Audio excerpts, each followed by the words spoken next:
안녕하세요. 세기말의 사랑 연출한 이선혜입니다. 제가 고양시에서 왔는데요. 휴덕할 뻔했는데 멋있는 기사님을 만나가지고 열심히 달려서 지각 안에서 너무 다행입니다. 오늘 이렇게 오늘은 여기는 극장에 되게 밀접해 있어서 얼굴이 다 보여요. 그게 이 아트나인의 네. 장점이자 단점이죠. 그래서 좀 지루해도 네, 다 얼굴 보이니까 많이 보여주세요. 감사합니다. 안녕하세요. 유진 역할을 연기한 임선입니다. 진짜 다 꽉 찼네. 너무 좋네요. 이렇게 영화 보고 영화 한 편 보면 사실 되게 힘든데 이렇게 또 지금 시간까지 자리를 이렇게 채워주셔서 정말 감사드려요. 궁금한 거 있으시면 많이 물어봐 주세요. 제가 최선을 다해 답변하겠습니다. 네, 도영을 연기한 노재원입니다. 이렇게 가까이에서 이렇게 다 같이 있으니까 여태까지 한 GV 중에서 제일 뭔가 기대되는 것 같아요. 네, 자리 지켜주셔서 감사합니다.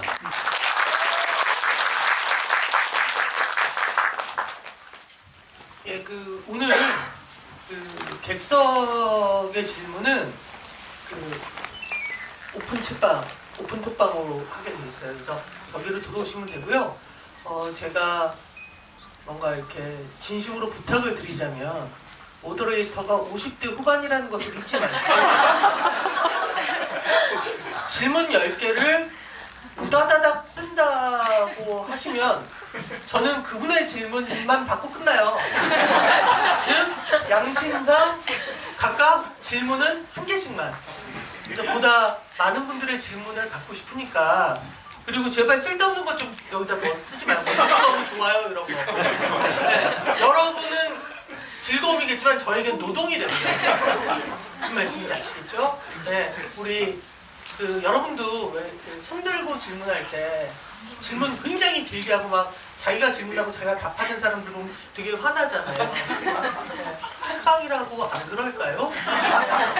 그러니까 괜찮으시다면 하고 싶었던 말, 누구 너무 좋았다 이런 거는 우리 오늘 GV가 다 끝난 뒤에, 왜냐면 이 감독님이나 배우들은 빨리 나가지, 뭐 끝나자마자 나가지 않거든요. 그러니까 아마 집으로 돌아가시는 길에 톡방에 이런저런 반응들을 보실 거예요. 그러니까 그건 좀 뒤로 밀어 주시고요. 이제 너무 힘들거든요, 톡방이. 그래서 모더레이터가 둘이 있을 때, 그러니까 이를테면 제가 사랑하는 이화정 기자나 김도훈 기자가 있으면 그들이 읽어요. 그러니까 그때 좀 편한데 오늘 같은 경우는 제가 읽어야 되기 때문에 여러분들은 지금 보지도 마요. 계속 앞에 있는 관객들과 눈으로 소통을 해주시고요. 먼저 감독님, 듣기로는 이게 원래는 이 영화의 시나리오로 데뷔를 하려고 준비를 했었다라고 알고 있어요. 그리고 우리가 조금 알고 있는 사이다 보니 감독님이 데뷔작을 찍고 난 뒤에 어떤 고민과 이런 것들을 했던 걸 제가 좀 봤기 때문에 그 과정에서 예전에 썼던 걸 집어든다는 건 사실은 엄청난 용기가 필요할 텐데 그 용기를 냈던 이유를 좀 먼저 말씀해 주시면 좋을 것 같아요. 아까 제가 좀 정신없어갖고 인사를 못했는데 변희 감독님이 69세 때도 원래 집이도 하시기로 되어 있었는데 코로나 때문에 또 행사도 취소되고 그랬었거든요. 다른 영화제를 통해서 또 해주셨었는데 오늘 또 두 번째 영화를 같이 하게 돼서 너무 감사하고요. 네. 가장 또 어떻게 모셨는지 궁금한 감독님이랑 이따가 좀 여쭤봐야지. 한잔만은 감사합니다.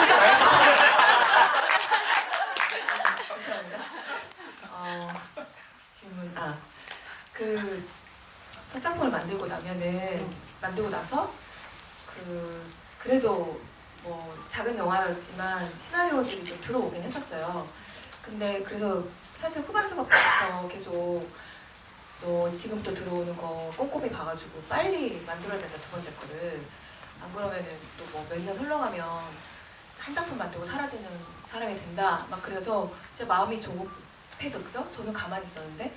그래서 진짜 시나리오 들어올 때마다 제발 재밌어라, 제발 재밌어라 약간 이런 느낌으로 봤는데 진짜 마음이 안 끌리는 거예요. 뭐 돈을 많이 준다고 했으면 혹시 갔을지도 모르는데 근데 아무튼 그래서 계속 좀 사람들이 보통 너무 많이 따지지 말라고 했었는데 난 따지는 게 아니라 그냥 마음에 안 드는 건데 이 정도였는데 이게 따지는 건가 싶어가지고 결국은 한 상반기 동안 계속 물밀듯이 들어오던 시나리오가 이제 안 들어오더라고요.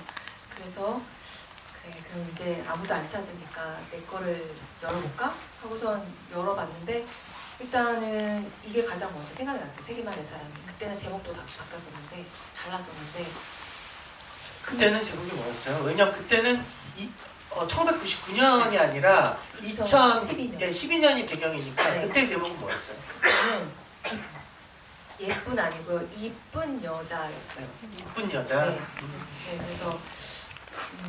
그래서 그걸 봤는데 사실 그 시나리오 졸업 작품의 완성도가 되게 떨어졌어요. 그래서 저한테는 항상 숙제처럼 남아있던 거라 이걸 고칠 생각을 하니까 또 까무잡한 거죠. 왜냐면 그거 고치다가 안 풀려서 69세를 쓴 거거든요. 그러니까 또 뭔가 또 저걸 어떻게 해야 되지? 방법도 없고 아무튼 그러다가 세기말로 가볼까?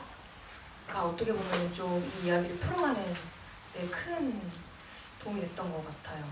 영미라는 인물이 어떤 별명을 하나 가졌으면 좋겠는데 그 인물의 별명을 떠올리다가 그 못생긴 사람들에게 좀 붙는 그런 별명들이 몇 개 있는데 그 중에 세기말도 있었거든요. 그래서 그렇게 할까? 하다가 영미가 안 그래도 영화 속에서 굉장히 좀 소심하고 그런 인물인데 그 인물이 누군가한테 고백을 할 때 뭔가 좀 큰 계기가 있어야 될 것 같다는 생각이 들어가지고 세상이 종말할 정도의 계기는 어떨까 싶어서 중의적인 뜻으로 세기말 별명과 세기말 시대로 해서 그렇게 쓰게 됐습니다. 처음 시나리오를 받아보고 그리고 아마 감독님과 미팅을 하면서 이제 장애가 있는 캐릭터 근데 심지어 전신마비 캐릭터잖아요. 사실은 그때는 뭐 할 수 있겠다 싶지만 사실 전신마비인 캐릭터를 연기한다는 건 배우가 나름 그동안 갈고 닦아왔던 어떤 스킬들 뭐 조그마한 몸동작 뭐 얼굴 표정을 좀 다양하게 뭐 긴장감을 줘서 표정을 바꿔보는 것 고개를 갸웃해보는 것 이 모든 것이 봉인되는 거잖아요. 그런 것이 두렵진 않으셨어요? 그러니까 내지는 그 각오를 했음에도 불구하고 현장에서 더욱더 힘들어지는 어떤 부분들이 있었을 것 같은데. 제가 이거 다 찍고 나서 이제 시사회를 하고 나서 비로소 깨닫는 게 뭐였냐면 이 역할이 진짜 큰 역할이었구나라는 걸 깨달았어요. 그러니까 비중이 아니고 역할 자체가 진짜 큰 역할인 거예요. 제가 이걸 만약에 시나리오를 받았을 때 지금 감독님께서 말씀하신 걸 내가 미리 다 맞아 이런 것도 힘들고 저런 것도 힘들고 내가 이걸 할 수 있을까? 이렇게 생각할 할 만한 것들이 있었다면 내가 이 인물을 과연 연기할 수 있었을까? 생각이 들더라고요. 그러니까 몰라서 했던 것 같아요. 네, 몰라서 했고 이제 연기를 하면서 그때부터 알게 됐죠. 내가 상대방 연기할 때 상대방 눈도 쳐다볼 수 없구나. 그런 경험도 처음이었거든요. 이렇게 말할 때 늘 상대는 내 옆에 서 있거나 내 뒤에서 휠체어를 밀고 있거나 여하튼 아예 눈을 보고 상대방 얼굴을 보고서 연기를 할 수 있는 경우가 많지가 않았어요. 네. 그리고 이제 목을 이 아래를 못 쓰니까 이게 표정에도 다 영향을 주고 말씀하신 것처럼 사실 많은 것들을 신체를 통해 우리가 전달을 한다는 걸 저도 이걸 하면서 더 절감했죠. 네. 그래서 그냥 사실 제가 이제 연기할 때는 진짜 그냥 막 구르면서 했던 것 같거든요. 그때까지 내가 해왔던 거를 다 어떻게든 사용하면서 또 못 사용하게 된 것도 어떻게든 만들어서 그렇게 그냥 막 그때까지 내가 할 수 있던 것들을 다 사용할 건 사용하고 뭐 하여간 구르면서 막 했던 것 같아요. 예. 근데 그러고 나서 이제 영화를 보고 나니까 뭔가 좀 이 공허한 느낌은 아닌데 아 이제 나는 어떻게 또 갈 수 있을까 가야 할까 그러니까 뭔가 내 거를 다 쏟아낸 느낌인 거예요. 그 안에서 물론 좋은 것도 보이지만 아쉬운 것도 보이고 제 눈에 그런 어떤 저라는 사람의 배울 수 있는 지형이 보이는 듯한 느낌이 드는 거예요. 근데 그게 이렇게 늘 이렇게 막 엄청 기분 좋고 막 그런 느낌이라기보다는 뭔가 좀 아 이제 어떻게 해야지라는 그런 마음이 좀 컸었거든요. 예. 근데 개봉 일정을 따라가 보면서 그런 생각도 들었어요. 나의 지형을 볼 수 있었던 것도 어쩌면 이 시기에 내가 이 지형을 하고 보게 된 게 다행인 게 아닐까? 여기서 또 뭔가 내가 할 수 있을 것이다. 라는 예, 희망을 가지려고 생각하고 있습니다. 그 어때요? 저는 사실 되게 어려웠을 것 같은 연기가 사실은 움직이지 않는 것도 그렇지만 그 대사의 그 발성이나 감정이 굉장히 메말라져 있다. 그러니까 기름져 있지 않다. 그러니까 사실은 이제 거기서 분명히 고민이 됐을 것 같아요, 감독도. 그러니까 이를테면 결국 이 캐릭터가 관객들에게 어떤 감정을 전달하기 위해서는 어떤 감정들이 훨씬 기름져야 관객한테 직접적으로 이렇게 척 가서 붙잖아요. 근데 그렇게 되면 사실 캐릭터 자체가 붕괴되기도 하는 거죠. 왜냐하면 실제로 전신 그의 장애를 갖고 있다는 것, 발성이나 이런 걸 배에 힘을 줄 수가 없으니까, 그러니까 이를테면 막 기름지게 이렇게 막 그 고절을 오고 가거나 뭐 이런 것들이 어려웠을 거고, 그 배우는 아 이건 그냥 휠체어에 앉아 있는 연기야 뭐 생각을 했을 수도 있겠지만 갈수록 허들이 높아질 거예요. 가장 많이 배우가 의논을 했고 감독이 고민했던 이 캐릭터에는 어떤 게 있을까요? 그 연기 디렉션에서? 일단은 이거는 성우 씨가 뭐 집에서 했던 얘기인가? 그랬던 것 같기도 한데 일단은 저랑 처음에 이 시나리오 놓고 얘기했을 때 성우 씨는 한 번도 근육병, 실질적으로는 근육병을 앓고 있는 분이거든요. 근육병도 사실 종류가 되게 많은데 제 가까운 친척분 중에 막내 이모가 유진과 똑같은 근육병을 갖고 계세요. 그래서 이모가 실제로 예쁘시기도 하고 성격도 되게 까탈스럽고 뭐 아무튼 굉장히 멋있는 사람이에요. 근데 한 번도 만나본 적이 없어서 만나보고 싶다. 일단은 이모를 좀 연구하고 싶은 마음이셨겠죠, 배우님은.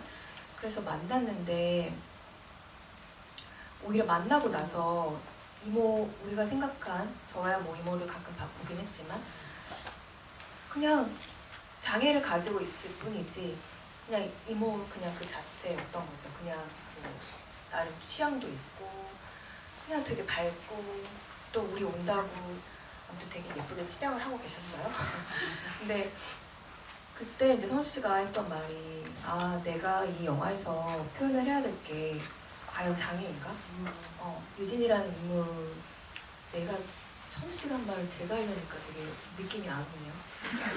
원래 감독은 수많은 사람들의 말 중에 마음에 드는 걸 골라서 내 말인 것처럼 요즘엔 집이가 다 동영상에 올라가서 제가 다 네, 그래서 그냥 유진이라는 인물이 가진 뜨거운 심장, 생명, 그러니까 몸은 굳었지만 죽어 있지만 그 사람이 살아있다라는 생명력 같은 거.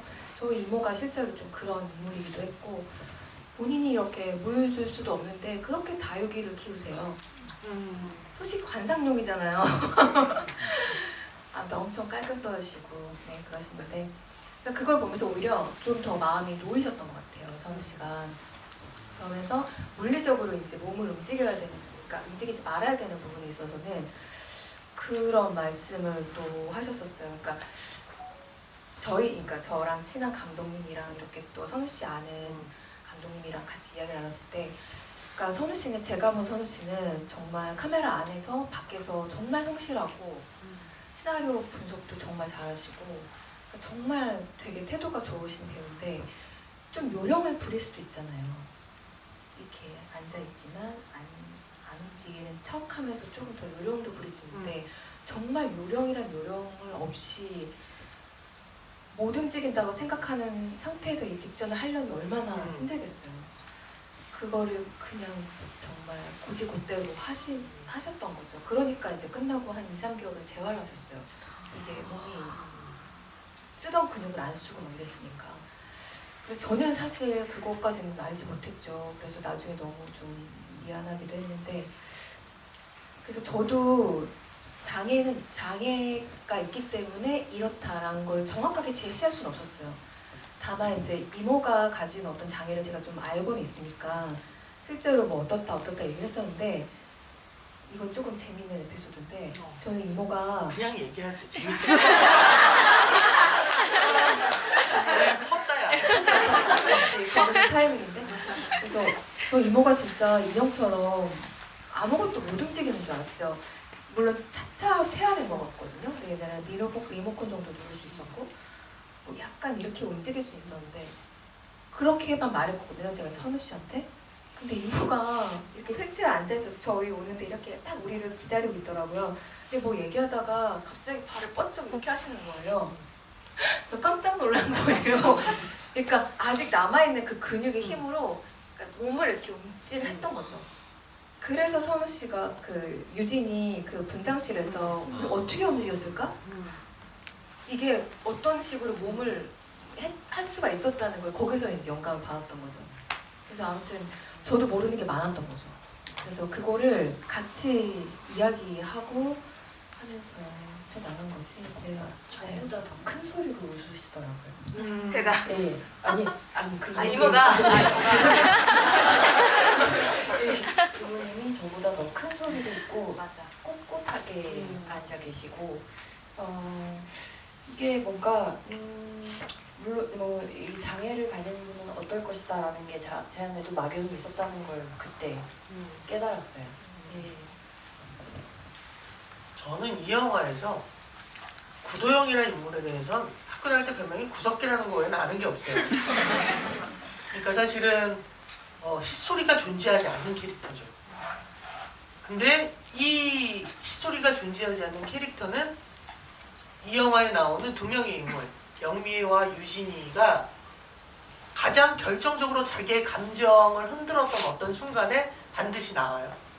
이를테면 공원에서, 그리고 그 교도소에 있는 상태에서 이제 그 외부로 만났을 때, 그 다음에 영미 입장에서는 그 마지막에 나오는 그리고 그날 거기서 모텔로 와서 그 겪었던 어떤 세기말의 순간 또는 마지막 장면. 그러니까 사실은 그 정말 그런 것들이 어려웠을 것 같아서 이게 하나의 질문을 두 개로 나눠보면 스스로 어떻게 이 캐릭터를 디벨롭을 했는지와 감독과 어떤 의논 또는 왜 히스토리가 없는 상태라면 히스토리가 없는 상태로 가기로 한 건지, 아니면 이런 히스토리가 있다라는 거를 합의를 하고 그 안에서 계속 캐릭터를 만들어간 건지, 뭐 그런 것들이 되게 궁금한 것 같아요. 저 먼저 감독님이랑 대화를 했던 걸 말씀드리자면, 도영의 전에 있었던 상황들은 참 많은 것들이 있었어요.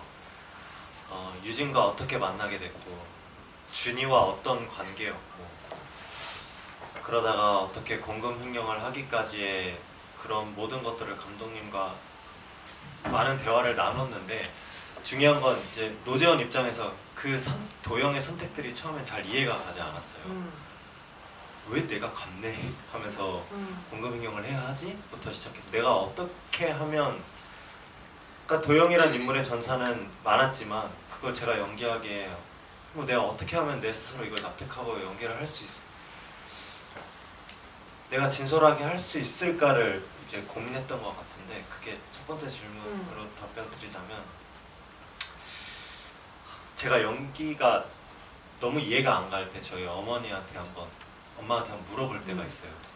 굉장히 제가 무언가 질문을 하면 자기 상황처럼 대답을 하는 능력이 있어서 근데 예를 들어 엄마 이 인물은 이래 왜 이러는 거야? 하면 당연하지 이 인물은 힘드니까 뭐 이렇게 되게 단순 명확하게 얘기를 하시는 게 있어서 엄마 도영이란 인물은 자기가 사랑하는 사람이 몸이 아픈 장애를 가지고 있는데 그 사람이랑 결혼을 해. 근데 그게 위장 결혼이고 그 사람을 위해서 카드값을 갚다가 공금 횡령을 해서 감옥에 들어가. 왜 이런 걸까? 그러니까 엄마가 곰곰이 생각하다가 조건 없는 사랑을 해본 적이 있냐? 없는 것 같다. 너가 할머니를 사랑하는 마음을 한번 생각해봐. 근데 그날부터 도영을 조금 생각해보고 연기해볼 수 있었던 것 같아요. 그리고 감독님께서 나를 도영으로 캐스팅하신 이유가 도대체 무엇일까? 나를 도영은 그릇이 이만한데 나는 요만한 거밖에 안 되는데 왜일까를 생각을 하고 있었는데 감독님께서 충분히 그런 모습을 봤고 그럴 수 있는 사람이라고 생각한다라는 말에서 나도 조금이나마 이런 아름다운 사람이구나를 믿는 순간부터 할 수 있었던 것 같아요. 진짜 왜 캐스팅한 거예요? 왜냐하면 굉장히 쉬운 캐스팅이 하나 있었다고 생각해요. 도영 캐스팅은 둥글둥글해서 누가 봐도 선해 보이는. 근데 그렇지 않거든요. 그러니까 네. 선하지 않다가 아니라 성깔이 있어 보이려고. 그래서 처음 영화가 시작하고 한 20분 정도는 일단 파트 그릴 때 아이고 저러다 저 남자한테 사기 당하겠네. 네. 캐스팅을 한 어떤 각각 두 분을 캐스팅한 예. 막 여기저기서 엄청 많이 말을 하긴 했지만 일단 노재원 배우님은 단편 심사를 하면서 단편 영화 처음에 한비라는 단편 영화를 봤는데 거기서 주인공도 아니에요. 근데 처음 보는 얼굴인데 되게 목소리랑 느낌이 좋은 거예요. 그래서 이제 크레딧 올라갈 때 이름을 적어놨죠. 노재원 이렇게. 근데 이제 검색을 해봤죠. 근데 뭐가 안 떠요 하나도. 그러다가 또 단편 심사를 했는데 드라이빙 스쿨 맞나? 드라이빙 스쿨 봤는데 거기에 전혀 다른 역할이에요. 진짜 너무 얄미운 깐족거리는 군대 뭐 병장이었나? 아직은 이등병이었나? 아무튼 그런 역할이었는데 와 되게 또 다른 거예요. 근데 사실 근데 그거 보기 전에 노지원을 검색을 했는데 유튜브에 뭐 어떤 배우 프로필 올리는 어떤 사이트였던 것 같아요. 근데 거기에 그 재원 씨가 버닝의 전종서 씨가 한 역할을 그 뭐 칼라리 사막이 어떻고 막 하는 있었잖아요. 그 술집에서 그거를 2가지 버전으로 올려놓은 게 있었어요. 그러니까 감독님이 보신 것처럼 사기당할 것 같은 느낌의 얼굴이랑 그래서 되게 순박한 얼굴 2가지 버전을 했는데 정말 전종서가 잊혀졌어요.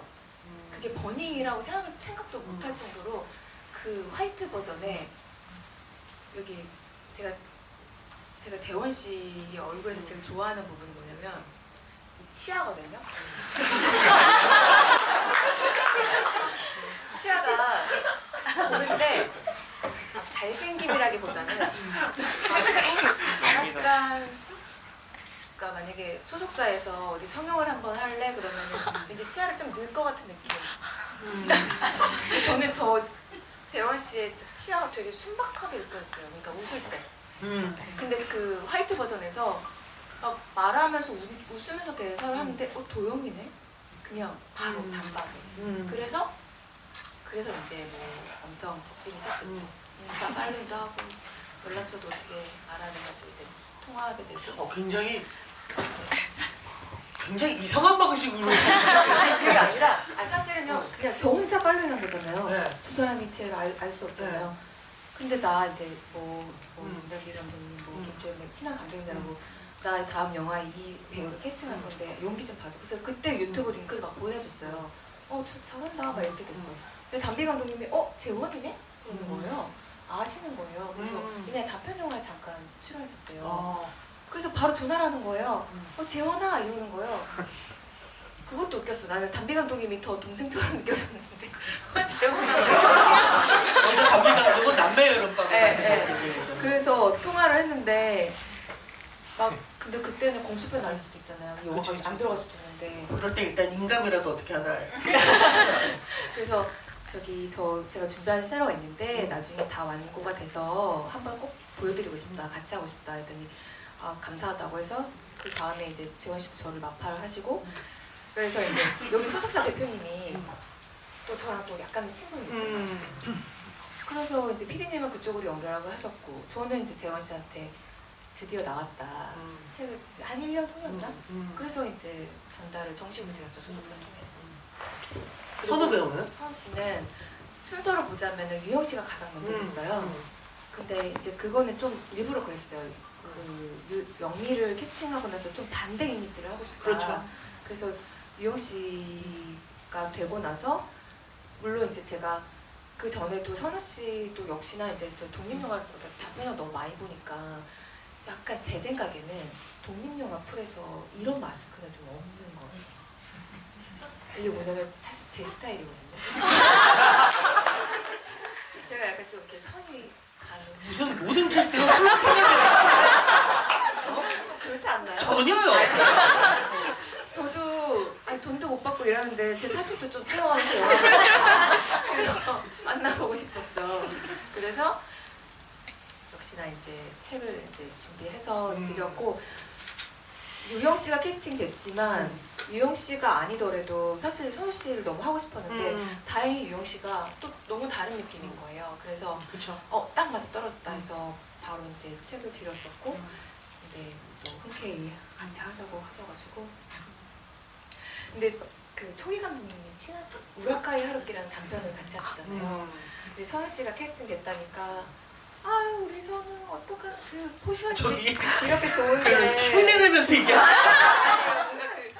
왜냐면 이 사람은 일어서야 폼이 나는데 이 영화는 계속 앉아있고 누워있잖아요. 선우 씨가 정말 예쁘잖아요. 그 선이 그래서 아무튼 안타까워하셨던 이 영화에서 일단 모든 배우가 되게 좋았다고 생각을 하지만 특히 이유영 배우는 워낙 연기를 잘하는 걸 우린 알고 있지만 특히 마지막에 에필로그 같은 장면에서의 그녀의 그 연기는 전 거의 에필로그면 좀 가볍게 끝나야 되는 거잖아. 근데 마지막에 거의 압도당하고 확 끝나버리는 느낌이 있어요. 그러니까 그냥 어떤 그녀의 표정이 거대하게 나한테 훅 다가와서 죽어라! 이러는 거 같아요. 그래서 거의 압도당할 정도의 어떤 표정들이 되게 좋았고 본격적으로 질문을 받기 전에 하나만 더 한다면 69세랑 촬영 감독이 같아요? 근데 완전히 난 다른 촬영 감독인 줄 알았어요. 그러니까 누군지 알아요. 그 친구를 아는데 왜냐면 제가 그 친구가 촬영하는 독립영화의 배우로 나간 적이 있거든. 그때 깨달았어요. 야, 존경하는 후배 감독을 이런 식으로 내가 망쳐낼 수 있구나. 너무 못했거든. 그때? 네, 내가. 감독님이 내가 못했다고 연기를요. 네, 저 연기 진짜 못해요. 근데 요번 촬영이 69세랑 뭐랄까, 그러니까 쇼트의 길이라든가 이런 개념이 아니라 사이즈 자체가 확 달라진 느낌이 있어요. 그러니까 사이즈를 잡아내는 게 클로즈업이라든가 이런 거나 아니면 색깔이 너무 달라서 근데 내가 아는 여성 촬영 감독인데 진짜 촬영을 잘하거든요. 그 친구 아니에요? 그 친구한테 동교롭게 그 이름이 똑같은데 둘이 연인이었어요. 이름이 똑같아요. 근데 지워야겠다. 헤어졌지. 지금 해야겠죠. 지우자. 근데 그 69세 때는 두 분이 같이 했어요. 한강 퍼스트하고 이렇게 같이 했는데 지금은 오래된 연인이라 이제 좀 헤어졌는데 그 친구는 남자예요. 남자 촬영 감독이시구나. 몰랐어요. 그래서 아 정말? 다 로드리고 생각해. 어 로드리고. 진짜? 나는 내가 웃긴 얘기 줄까? 박 로드리고 세이라고 써 있어서 그 여성 촬영하고 내가 아는 네. 박세희 감독이 네. 로드리고라는 성을 가진 남자랑 결혼을 해서 아니야 다른 사람. 그렇게 된 줄 알았어. 지워야겠다. 그렇군요. 여하튼 촬영이 되게, 그러니까 특히 그 중반 이후의 촬영이 되게 리듬이 좋았다고 생각을 해서 그 영화가 69세에 비하면 이야기 자체도 그렇게 사실은 어두운 얘기지만 어둡지 않고 무거운 얘기지만 무겁지 않은데 어떤 경쾌함? 그야말로 그 어떤 세기말을 견뎌낸 이제는 청년이 아닌 사람들의 모습이 되게 이렇게 무겁지 않게 보여져서 되게 좋았던 것 같고요. 첫 번째 질문으로 제가 관객석에서 나온 질문 중에 첫 번째 질문으로 제가 택한 건 사랑은 호구가 되는 거라고 생각하시나요? 라는 질문이에요. 네. 여러분 그거 아십니까? 호구는요 자기가 호구라고 생각 안 해요. 그러니까 남들이 그렇게 보는 거지 자기는 호구라고 생각하면 그 바보 같은 짓을 하지 않겠죠. 그래서 제가 이 영화를 하면서 집을 다니면서 그냥 문득 깨달은 건데 본인이 호구라고 생각하면 그렇게 할 수 없을 것 같아요. 그래서 결국은 조건 없이 아까 재원 씨가 말한 것처럼 그렇게 따지지 않는 게 진짜 사랑 아닌가? 그거는 꼭 연인, 뭐 가족 다 포함해서. 근데 그렇게 하기 힘들죠 사실. 어때요 두 분은? 사실 이 영화의 가장 큰 줄기가 호구를 사랑한 호구에 관한 얘기잖아요. 네. 잘 모르겠어요.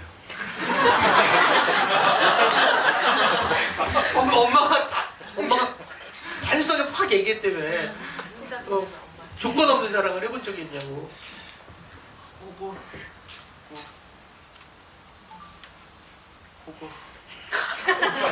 어때요? 근데 저도 아직 조건 없는 사랑을 해본 적 없는 것 같아요. 예. 조건 없는 사랑을 그게 막 사실 뭐 예를 들어서 부모가 자식한테 주는 거나 그런 거 말고 뭐 이렇게 어쨌든 다른 사람과 만났을 때 사랑할 때 조건 없는 사랑을 하고 싶어요. 예, 알겠습니다. 그냥 저는 그런 생각을 한 적이 있어요. 그 호구라는 말을 쓰는 건 애초에 사랑이 아니다. 그러니까 거래거나 계약이거나 이를테면 뭘 사주면 너랑 연애를 해줄게 이건 거래잖아요. 애초에 사랑이 아니잖아. 그래서 사랑이라는 말에는 호구라는 말이 없는 것 같고 이게 전면적으로 자기를 던지지 않는 한 사랑은 발화되어지지 않는 것 같다. 그렇기 때문에 여러분 사랑이라는 감정이 그렇게 무서운 겁니다. 인생을 망칠 수가 있어요. 그러니 메마르게 사세요. 라고 전 생각을 해요. 네. 사랑 영화인데 남녀 간의 스킨십이 거의 없다. 의도적으로 피하신 거냐? 일단 도영이가 감옥에 가 있어가지고 그러니까 도영이가 감옥 가기 전에 둘이 살 때는 있었을 것이다. 십자가도 만들어주고 위장 결혼이지만 저는 그 위장 결혼이 왜 위장 결혼을 한 거예요? 저는 그게 참 사랑해서 그랬다고 생각해요. 그러니까 어떤 명분으로. 왜냐면 유진도 솔직히 위장 결혼 안 하고 그냥 나 너 좋은데 내가 너 돈 갚아줄게 하고선 살 수도 있잖아요. 플러팅해서 꼬실 수도 있는데 저 사람의 인생은 내가 망치는 것 같잖아요. 그러니까 저 사람한테 일종의 약간의 나갈 수 있는 출구를 주는 거죠. 근데 이 사람을 곁에 두고 싶잖아. 그러니까 위장 결혼이라는 명분을 만든 거고 도영도 아버지 빚 때문에 빚이 너무 이제 시달려서 사실은 그냥 제대로 살아보고 싶었던 인물일 것 같아요. 근데 만약에 유진을 그렇게 사랑하지 않았으면 과연 그래도 자기 호적에 결혼이 올라가는 건데 그랬을까? 오히려 좀 기분 나쁠 수도 있었을 것 같아요. 근데 도영도 그 위장 결혼이라는 명분 때문에 내가 그럼 그렇게라도 이 사람 곁에 있을 수 있지 않을까? 그래서 도영도 그거를 승낙을 했죠. 근데 도영은 아마도 그건 영화 속에 드러나지 않지만 위장 결혼인데 진짜 결혼한 것처럼 갖고 와서 들여다보고 막 반찬도 채워놓고 괜히 빨래도 하고 이랬을 것 같아요. 그래서 유진은 그거를 되게 막 거부하면서도 은근히 기다렸을 것 같고 그런 관계였을 것 같아요. 그래서 그게 결국은 호구짓인 건데 서로에게 그거를 그렇게 하면은 너무 좀 뭐라고 해야 되지? 좀 초라하잖아요. 그러니까 위장 결혼이라는 명분으로 그 명분 아래 진심으로 다 안으로 넣고 있었던 인물이었던 것 같아요. 근데 유일하게 그렇지 않은 인물이 영미잖아요. 영미 그냥 직진이잖아요. 그래서 오히려 영미를 통해서 마지막에 그 화상 접견이 딱 이루어졌을 때 유진도 자기의 맨 얼굴을 드러낼 수 있었던 것 같고 도영도 끝내 보고 싶었어요라고 말할 수 있었던 것 같아요. 그렇죠. 그러니까 어떻게 위험하는 영미가 둘이 서로 사랑함을 확인하는 것을 영미가 도와주는 영화일 수도 있죠. 보통 이 인물이 이렇게 주인공이 성장한다고 하는데 사실은 어떻게 보면 영미는 원래 그랬던 인물이야. 그러니까 색이 밝았다라고 했을 때 머플러 안에서 주눅 들어있는 게 아니라 욕을 하잖아요. 대신에 이제 굳이 싸움을 일으키지 않을 뿐이지. 그렇게 당당한 인물인데 세상이 그녀를 이렇게 어떤 프레임 안에 가둔 것이지 자격지심도 없었을 것 같아요. 그러니까 선입견 없이 유진을 바라보니까 장애인을 연민하는 게 아니라 뭐야 너무 이쁘게 생겼잖아. 좀 질투하고 이럴 수 있었던 것 같거든요. 그 도영 연기를 할 때 도영은 유진을 좋아하잖아요. 되게 이렇게 사랑하잖아요. 왜일까를 고민했어요? 아니면 그냥 무작정이라고 하고 연기를 했어요? 왜냐하면 그 화상면회 같은 경우에서는 거의 드러내놓고 표정이 보여주는 느낌이었었거든요.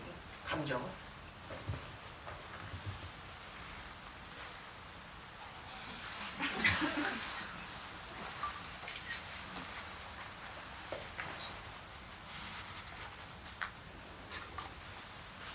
도영은 유진이를 왜 좋아할까요?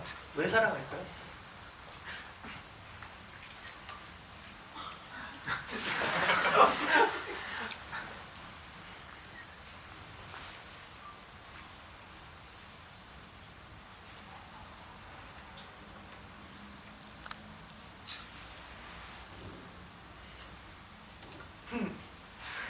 이러면 안 돼. 귀여워서? 귀여워서.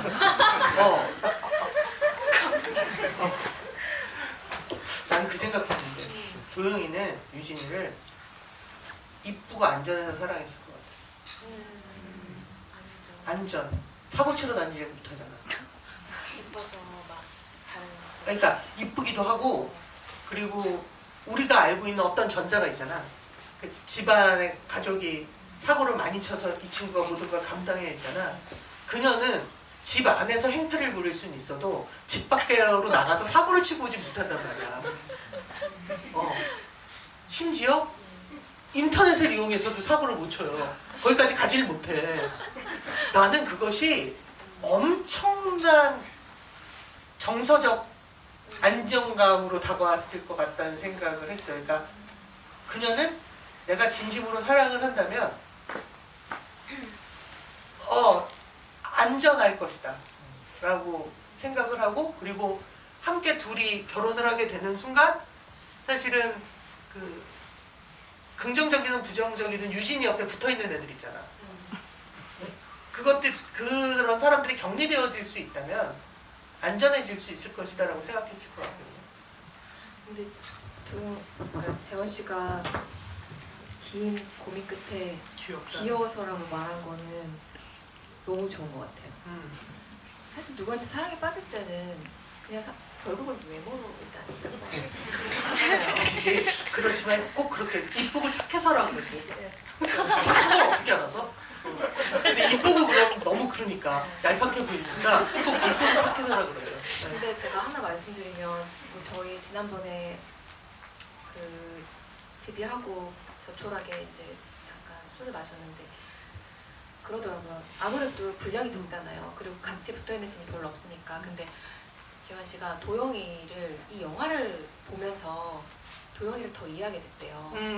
그러면서 그 유진이가 이제 그 분장실에서 무너졌을 때 올라가고 싶다 이런 마음이 들었대요. 그러니까 자기가 없는 동안에 어떻게 살고 있는 모습을 지금 보고 있는 거잖아요, 계속. 그래서 오히려 영화 보면서 그런 마음이 들었다고 해서. 근데 계속 영화 끝나고 나서 집에 할 때도 너무 그 유진이를 사랑하는 마음이 아직 자녀가 있나 봐요. 그러니까 뭐 그래서 아니 그래서 유진이 막 굉장히 뭉클해요.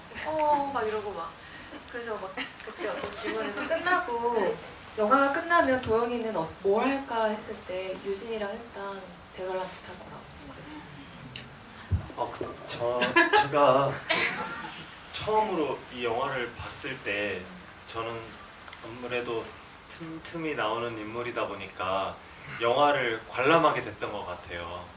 근데 그때 유진의 모습을 길게 보게 되니까 이제 선우나 너무 좋은 연기를 이렇게 보면서 특히 그 분장실에서 유진이 쓰러졌을 때 진짜 그때 막 달려가서 안아주고 싶다는 충동이 막 드는 거예요. 그러면서도 엄청 막 후회스럽기도 했어요. 좀 더 만나는 장면도 있거나 아니면은 다시 촬영해보고 싶다고 이런 생각도 들었어요. 네. 그래서 저는 그런 질문. 도영이는 유진과 영미를 진심으로 사랑하고 진심으로 미안해했을까요? 유진을 진심으로 사랑했고 영미에게는 굉장히 미안했겠죠. 맞아요. 그래서 유용 씨 오는 날은 맨날 질투해요. 나는 맨날 이래요. 유진에 대해서 뭐 말하면은. 자, 그러면서 이번엔 좀 말씀하기 편한 걸로 질문을 바꿔보겠습니다. 영화를 찍으시면서 힘들었던 점이나 그런 속에서 어떤 에피소드를 들려달라. 근데 독립 장편 영화를 찍는다는 건 몇 회차 찍었죠? 33회차. 그럼 30회차 너무너무 힘들었고요. 3회차는 기억도 안 날 정도로 정신이 없었을 거예요. 근데 그 와중에 사무치는 어떤 그러니까 이 보통 2시간 정도의 영화가 액션씬이 그렇게 많지 않은 상태에서 이 정도의 이야기 구조, 그러니까 여기서 갑자기 뭐 검선이 나거나 이러지 않고 그냥 이 정도의 구조에서 보통 상업 영화가 촬영 회차가 60회차에서 65회차 또는 70회차까지 가죠. 요즘은 이제 우리들의 자랑 주 52시간을 철저하게 지키는 영화 현장이기 때문에 보통 70회차까지 가요. 근데 그거를 33회차에 갔다는 건 사실은 힘들다라고 느낄 시간에 하나라도 더 찍죠. 일 정도로 좀 정신이 없는 거긴 합니다.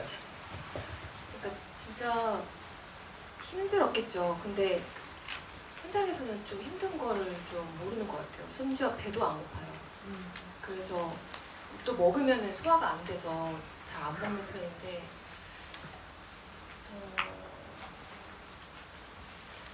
이제 어쨌든 아무래도 이게 전작보다는 예산이 좀 더 있고 근데 결국 이제 전작품은 공적자금으로만 한 건데 제작 지원 받아가지고 이렇게 한 건데 이거는 반은 공적자금, 반은 약간의 투자를 받았거든요. 그러니까 좀 압박은 있었던 것 같아요. 이제 물론 지금이 더 그렇죠. 이제 개봉했으니까 이제 DP를 맞춰야 되는 그런 것도 있으니까. 그리고 이 조금 다른 얘기일 수도 있는데, 그러니까 첫 영화는 어떻게 해서든 그냥 못 모르고 막 하잖아요. 이제 인생에 어떤 사람에게 두 번의 기회를 준다고 생각하거든요. 처음에 다 누구나 실수하고 그럴 수 있으니까 그래 그럼 한 번만 더 해봐 이렇게 되잖아요. 이제 한 번만 더 하게 된 거잖아요.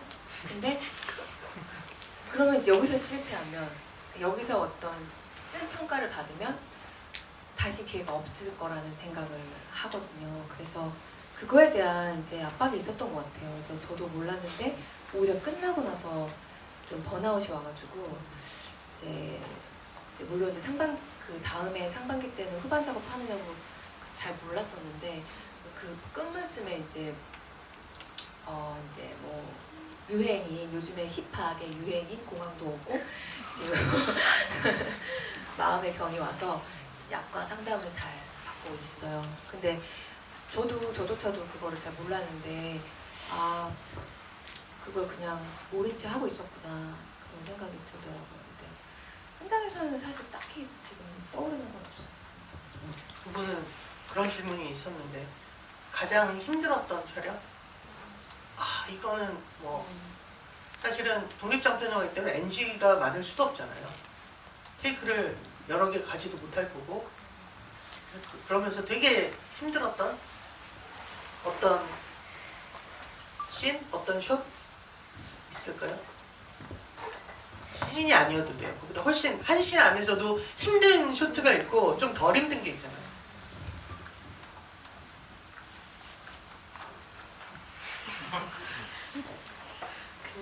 저는 그 유진이가 미리 찾으러 홍대에 가잖아요.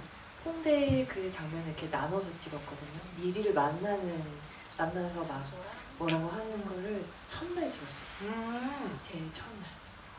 아 그치 선우 씨 네. 실제로 네. 1차는 3회차인데 네. 선우 씨가 처음. 근데 제가 그거 좀 뒤로 밀어주면 안 되냐고 했는데 그때 어쩔 수 없었어요. 그 로케이션과 모든 상황상 그거를 그때 찍어야 됐어요. 근데 그거는 사실상 그렇죠. 그렇기도 하고 사실 여러 관계가 얽혀 있고 그런 장면이어서 그거를 이제 첫날 딱 가서 찍으려니까 사실 조금 이게 맞나? 네, 이런 생각이 들었고 그거 말고 이제 막 찾아다니는 홍대 길에서 찍은 것들은 그 이후에 찍었는데 이상하게 길에서 찍는 게 저는 힘들더라고요. 근데 생각해보니까 길은 열려있는 공간이고 유영 배우는 이제 제 뒤에 있고 혹은 뭐 오준이 뭐 옆에 서 있어도 결국은 제가 이게 말을 줘야 되는 상대가 그러니까 내 말이 어디로 가야 될지 모르겠는 느낌이 들었어요. 늘 그때 말을 하면서 그래서 이런 참 처음으로 경험해보는 그런 거였어요. 그래서 그때가 제일 막 이게 육체적으로 힘든 건 아니었지만 그렇죠. 네, 가장 막막했던. 독립장편 영화에서 촬영 스케줄은 누가 결정해 주냐면 장비가 결정해 줘요. 네, 크레인을 부르는 날 크레인을 올린 상태에서 찍어야 되는 모든 씬을 찍어야 되거든요. 네, 왜냐면 걔가 제일 비싸니까요. 네, 제가 화차 찍을 때도 그 배우한테 그런 얘기를 했어요. 저게 제일 비싸. 여기는 모두 주게. 그래서 저 아이를 빨리 집에 보내자. 저는 그 영미랑 호텔 들어가는 그 호텔 장면이 제일 어색했어요. 소화도 잘 안 되고 그때가 첫 촬영이었나 잘은 기억이 안 나는데 나눠서 찍었었나요? 잘 기억이 안 나요. 근데 첫 촬영은 아니었던 것 같아요. 그때 그 호텔에 이제 둘이 있다는 생각만 해도 왜? 죄 짓는 거 같고. 네네네네. 뭐 메소드네 완전. 막 손을 어떻게 해야 될지 모르겠었어요. 근데 그게 너무 드러나서 막 못 보겠으면서도 예 그랬던 것 같아요. 진짜 메소드다. 잘 살린 거지. 그러네요. 도영이가 계속 손을 이렇게 하잖아요. 그렇죠. 그게 되게 잘. 네. 그러니까 되게 어떻게 해야 돼? 되게 자기 방어를 열심히 하고 있는. 이건 난 이 노래 자체를 몰라서 저도 궁금한데 휴게소에서 출출한 여자 주제가가 살짝 흘렀는데 알아요? 출출한 여자. 이게 뭐지? 무슨 관계가 있으신지 궁금한데. 출출한 여자의 OS 뭐가 흘렀다고요? 주제가가 아, 살짝 원래 그 오준이 그거 뭐 이렇게 명품 가방 볼 때 말씀하시나요? 그거 원래 이정현의 바꿔를 했는데 나중에 후반에 바꿨어요. 그 바꿔를 했는데 바꿨어요. 그 돈이 조율이 안 돼가지고. 그러니까 나 깜짝 놀랐어. 그거 안 될 거 음악 같은데. 감독님이 아마 그거 하셨을 거예요. 아. 이렇게 우라카이 했나? 그게 아니라 음악 감독이 저작권을 갖고 있기 때문에 그냥 쓰겠지. 그걸 했나 보다. 아, 네. 그랬나 보다. 왜냐면 그 노래의 저작권은 음악 감독한테 있거든요. 심지어 작곡을 한 거면. 그쵸. 예. 그러니까 아, 예. 그런 식으로. 저는 그걸 안 봐가지고 몰랐는데 되게. 그러니까 이래서 관객들이 무섭다니까. 너무 민감해. 그 에필로그는 모니터 접견 이후에 바로 화면이 넘어가서 영미와 도영이 만나는 걸 유진이 상상하는 것처럼 보셨대요. 이것들 아주 앙큼하게 놀고 있네 하면 유진이 상상하는 것처럼 느끼셨다고. 그러니까 그리고 앞엔 그런 질문도 있어요. 영미는 왜 떠난 걸까요? 또는 영미는 떠난 이후에도 유진과 연락을 하고 지냈을까요? 이제 새천년도 왔고 우리에게는 스마트폰이라는 게 생기지 않습니까? 곧 한 10년 뒤면 일단은 그런 상상으로 쓰진 않았고요. 정말로 둘을 화상접견을 해줌으로써 영미가 이렇게 문을 닫고 나갈 때 그 표정을 발견하셨나요? 순간 어쨌든 얼굴을 보니까 너무 반가운 거야. 또 자기 본분을 잃어버린 거야. 그래서 너무 좋은데 아니지 하고서 이제 아름답게 만나게 해주고 저는 다시는 연락하지도 않았을 것 같고 만나진 않았을 거예요. 근데 제가 원래 이거 시나리오 한 6구 정도, 5구 정도에 진짜 에필로그를 하나 만들었어요. 그러니까 현재 2023년이면은 이제 24년이면은 아마 한 50대가 50대. 네. 그래서 영미가 이렇게 뭐 쇼커트를 하고 이렇게 화상을 이렇게 드러낸 민소매를 입고 쇼윈도에 옷을 보고 있는 거예요.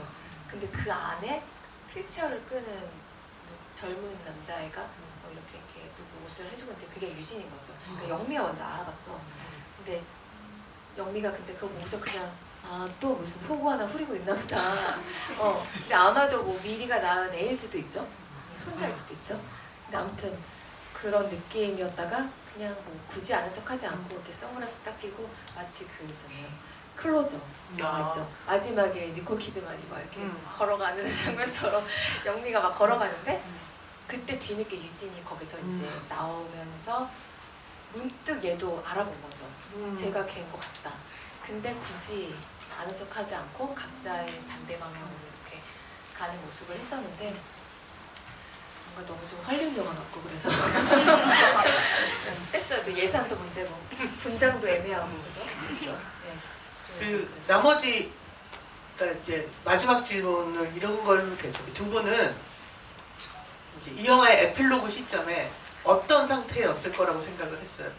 그러니까 이를테면 그 도영이는 지금 어떤 상태인가? 어디선가 지금 돈을 열심히 벌어서 일수 갚듯이 지금 갚고 있는데 또는 둘은 우린 아마 지금 이러고 있을 것이다. 나는 이러고 있을 것이다. 라는 상상들이 있었을 것 같은데. 도영이는 이러고 있을 것이다. 네. 그때는 유진과 관계를 점점 더 가깝게 하려고 좀 그런 시간을 좀 보냈다고 생각을 했었어요.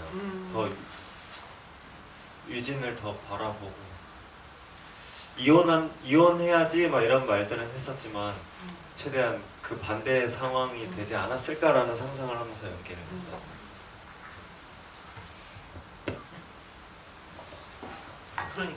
그러니까 마지막에 그 영미가 일종의 계속 플러팅을 하는데 그거 자체의 어떤 감흥을 이렇게 방어하는 게 아니라 오늘 기분 좋으신가? 뭐 이런 상태 같은 느낌의 연기? 그러니까 애초에 그거에 뭐 아무런 생각이 없는 것 같은 그런 연기가 아마 그렇기 때문에 그리고 지금 이 빚을 갚는 것도 인간적인 것도 있지만 동시에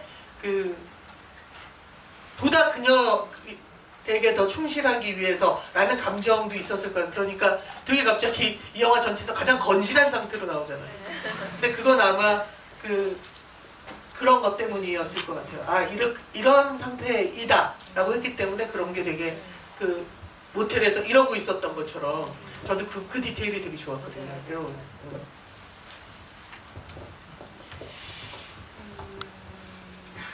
근데 잘 모르겠어요. 근데 저는 유진이한테 도영이도 사실 도영이 사랑하는 사람인데요. 저는 유진이가 영미를 너무 그리워했을 것 같다는 생각도 들어요. 네. 저는 이거는 예전에 지구에 하면서 어떤 질문을 하면서 제가 생각해 본 건데, 저는 사실 도영이와의 관계도 유진이한테 어떤 순한 남녀간의 어떤 그런 사랑만으로만 보이지 않았거든요. 그것보다 더 뭔가가 있는 느낌이었고, 유진이한테 영미는 되게 자기 살 같은 느낌이 들었어요. 그래서 저는 사실 유진이 영미를 더 보고 싶어 했을 거예요. 제가 이 영화 그 이제 저희한테 30초의 시간이 남아 네. 있어요. 감독님 마지막으로 관객분들께 하고 싶은 말씀을 해주시죠. 네. 일단 제가 개인적으로 이 영화에서 제일 좋아하는 대사가 네가 처음으로 안심이 되더라 그거거든요. 그래서 아마 이제 유진이 지금 말씀하신 게 그만큼 도영이 곁에 나보다는 영미가 있는 게 훨씬 더 좋을 거라고 생각해서 이렇게 말했을 것 같고, 그러니까 그만큼 영미를 엄청 애정하고 좋은 사람이라고 느꼈었던 것 같아요. 그래서 여러분도 이 영화를 보시고 안심이 되는 사람 누구지 내 곁에는, 그런 생각을 한번 해보셨으면 좋을 것 같고, 오늘 이렇게 꽉 채워주셔서 너무 감사하고요. 네, 입소문도 많이 내주셔서 극장에서 오래 좀 걸리도록 도와주세요. 감사합니다.